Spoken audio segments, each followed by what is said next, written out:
Então, só quando ele volta na linha 2 é que a gente pode fazer o protesto.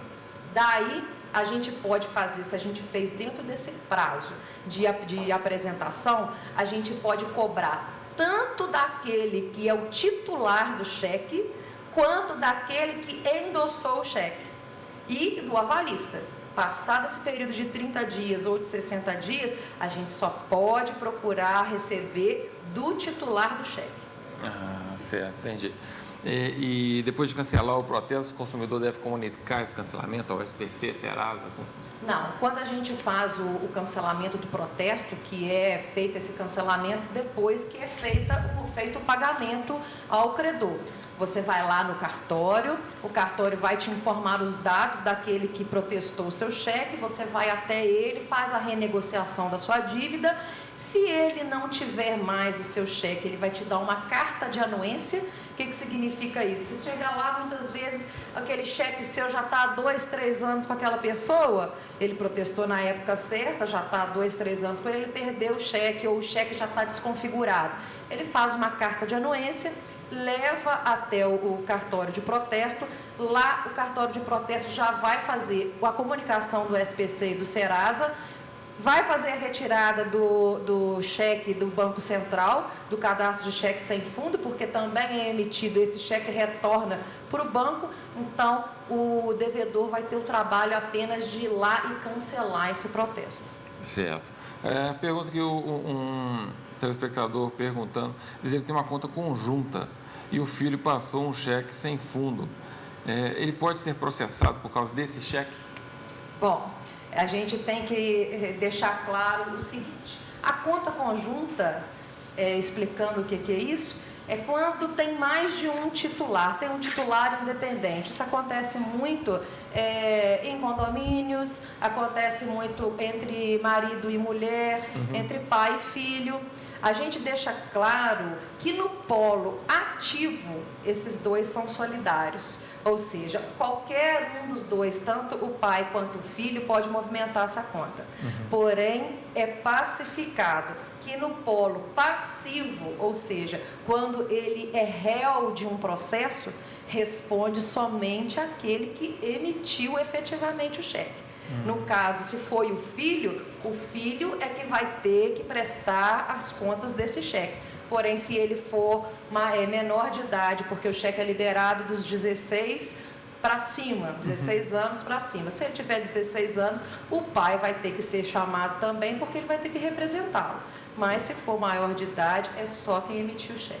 Então, por exemplo, tem uma conta com a esposa, conjunto, e a esposa desesperou e comprou sandália demais e comprou não sei o que e tal, passou o tanto de cheque. Isso é um problema dela. O marido não vai ser, o marido que está certinho na empresa dele, tudo, não vai ser responsabilizado nesse caso, não. Mesmo a conta sendo conjunto, vamos dizer assim, do termo popular, não suja o nome dele. Realmente essa visão que a gente deve ter. Aquele que gastou além do que poderia é que vai responder judicialmente por isso. No caso de marido e mulher, eu falo que é uma faca de dois gumes. Por quê?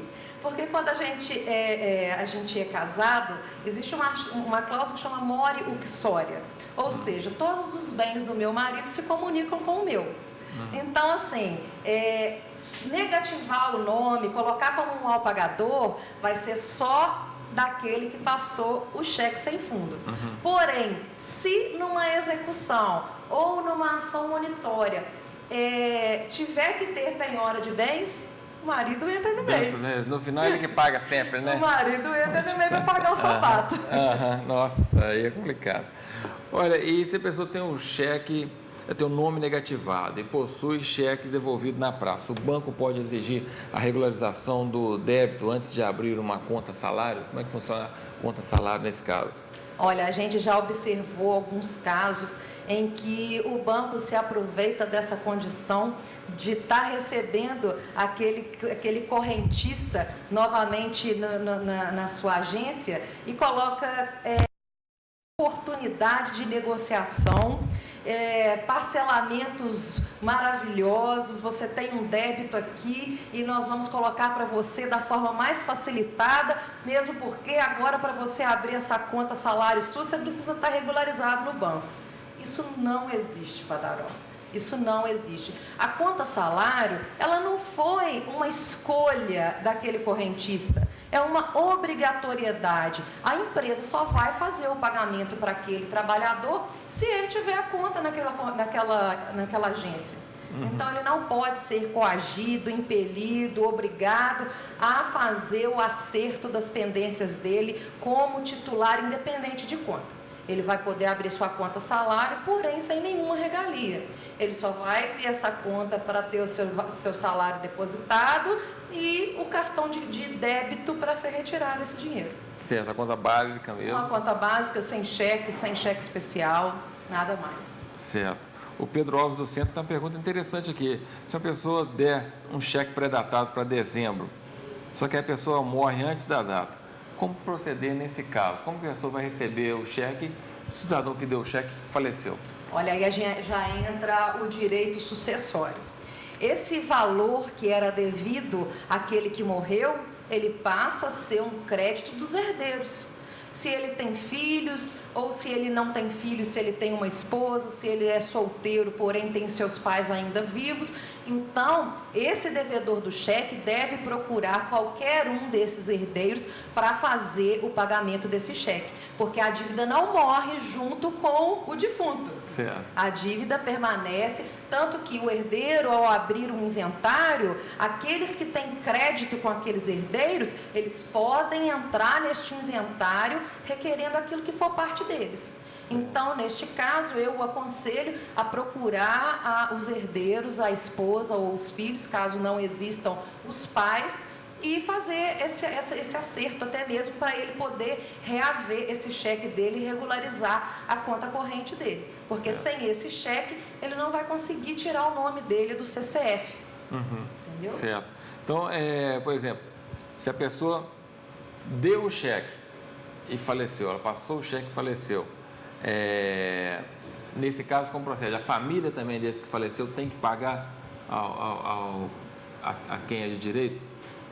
É aquele que emitiu o cheque que faleceu. Claro. A dívida da família. Porque a gente, quando a gente é herdeiro, tanto positivo quanto negativo. O que isso significa? Se aquele que faleceu não deixou nenhum bem, porém deixou dívidas, a gente abre um inventário que é chamado inventário negativo, que é para a gente poder prestar conta para aqueles credores que estão ali esperando que esse inventário mostre alguma riqueza para eles poderem receber, e na verdade não existe. Então, aqueles herdeiros que ficaram responsáveis pelo espólio, pelos bens que foram deixados, eles devem sim procurar fazer o resgate desse cheque.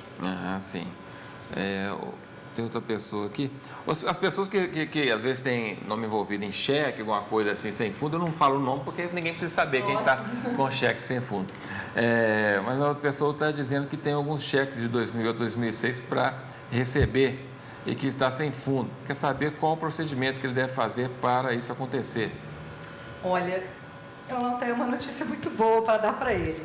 Porque cheque de 2006, ele já é um cheque que não cabe nem mesmo a ação monitória. O que isso significa? A gente não tem nenhuma, toda dívida ela tem um prazo para terminar. Por que a legislação fez isso, Badaró? Imagina essa pessoa que está com o cheque desde 2006. Se o credor até hoje não foi procurá-lo, não buscou os seus meios cabíveis até a data presente, a gente vai viver temerário. A gente não sabe o que pode vir nos cobrar daqui 10 anos, daqui 11 anos. Então, o que acontece? A gente tem aquele prazo de 6 meses para entrar com uma ação judicial chamada de execução. Após esses 6 meses, até 2 anos, a gente pode entrar com uma outra ação que chama ação de enriquecimento ilícito. Passados esses 2 anos, inclusive os 2 anos, a gente pode entrar com uma ação monitória. O que significa? Ele deixa de ser um título de crédito, mas ele passa a ser uma garantia real. Então, a gente pode buscar judicialmente recebê-lo, porém, até 5 anos. O que a gente faz? A conta que a gente deve fazer? Para aqueles que têm cheque em casa e não sabem se ainda pode recebê-los, a conta é simples. Se for cheque da praça, você faz a seguinte conta. Da data da emissão, você conta 30 dias. Desses 30 dias, você soma mais 6 meses. E desses 6 meses, você soma mais 5 anos. Se estiver dentro deste período, você ainda pode procurar um advogado para regularizar a sua situação. Ou se for causas com valores menores de 20 salários mínimos, você pode ir diretamente no juizado especial, que lá você não vai precisar de advogado para poder pleitear esse seu direito. Você vai entrar com uma ação pedindo para que, ou que receba, se você é o credor, ou se você é o devedor, para que você não se veja surpreendido por nenhum credor que venha te cobrar fora da data, você entra com uma ação de declaração de inexistência de dívida. Ou, se você ainda está dentro do prazo antes do prazo de prescrição, você entra com uma ação de consignação em pagamento. Você vai fazer aquele pagamento em juízo e o judiciário vai informar ao banco que você fez aquele depósito lá para ele poder liberar a sua conta corrente.